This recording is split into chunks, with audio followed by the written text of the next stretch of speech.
Waspada stroke di usia muda, ancaman nyata bukan sekedar angka. Tahukah Anda, stroke kini tak lagi identik dengan usia lanjut. Data menunjukkan bahwa kasus stroke di kalangan usia muda semakin meningkat, bahkan menjadi ancaman nyata bagi produktivitas dan kualitas hidup generasi aktif.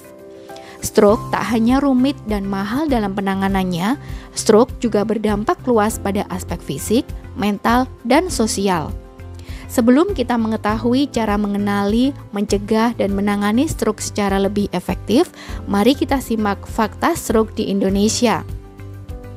Mengutip data dari WHO tahun 2020, mencatat sebanyak 367.183 kasus kematian akibat stroke di Indonesia, mencakup 21,12% dari total kematian karena penyakit, dan setiap tahun diperkirakan terjadi 750.000 kasus stroke dengan 200.000 kasus merupakan stroke berulang. Dampak stroke di usia muda cukup merugikan, yaitu penghasilan terancam akibat biaya pengobatan dan masa pemulihan, cacat fisik yang membatasi aktivitas sehari-hari, penurunan fungsi kognitif yang berdampak pada kualitas hidup, serta beban psikologis dan ekonomi bagi pasien dan keluarga. Berikut adalah penjelasan peran genetik dalam stroke. Ada gen yang meningkatkan resiko stroke secara langsung maupun tidak secara langsung, misalnya lewat tekanan darah, kolesterol, dan kesehatan pembuluh darah. Karena faktor genetik gen tidak bisa dimodifikasi, namun identifikasi genetik membantu memperkirakan dan menurunkan resiko stroke. Ada berbagai cara untuk mencegah stroke, salah satunya dengan tes genomik.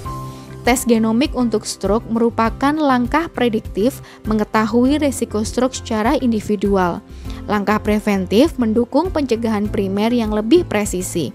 Evaluasi mengarahkan pemeriksaan lanjutan dengan tepat serta frekuensi untuk mencegah kekambuhan dan mengoptimalkan pemulihan. Pemeriksaan rutin yang dianjurkan setiap 6 bulan untuk pencegahan stroke yaitu cek body mass index atau BMI dan berat badan serta pemeriksaan laboratorium lengkap. Jika dalam 1 tahun hasil laboratorium menunjukkan hasil yang abnormal tetapi berat badan dan body mass index stabil, disarankan untuk melakukan MRI kepala dan MR angiografi.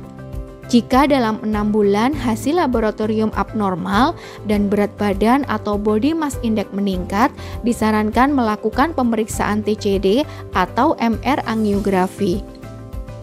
Sementara itu, peran wearable device dalam pemulihan stroke berguna untuk pemantauan aktivitas fisik dan tidur melalui sensor dan aplikasi mobile, robotik exoskeleton untuk latihan berjalan atau gait training membantu pemulihan mobilitas pasca stroke.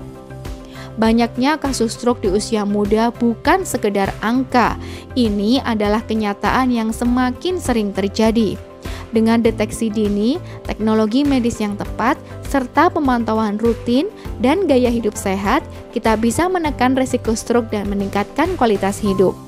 Jangan tunggu gejala datang, kenali risikonya, periksa diri, dan mulai gaya hidup sehat dari sekarang.